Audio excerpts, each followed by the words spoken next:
Hey guys, today we want to share with you this shelf liner that we received off of Amazon. So we are going to do a close-up here. Look at that cute pattern. All right, so this is super easy to clean. So if you put it on your shelf, you're able to just take this simply off, shake it off, rinse it off if you need to, and then you can stick it right back into your shelf. You can put it in your drawers, you can put it on your shelf, you can put it on your shoe rack even to keep the mud off your shoe rack. I'm going to show you here how you cut it and put it into your drawer. All right, so I've kind of measured my drawer here, so I'm going to cut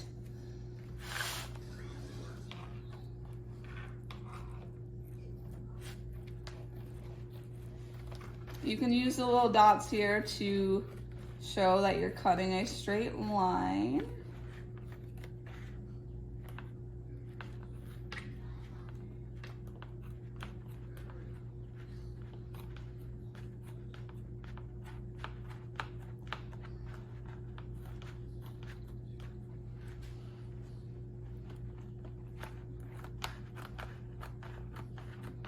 All right, there we go. And now we're gonna stick it in our drawer.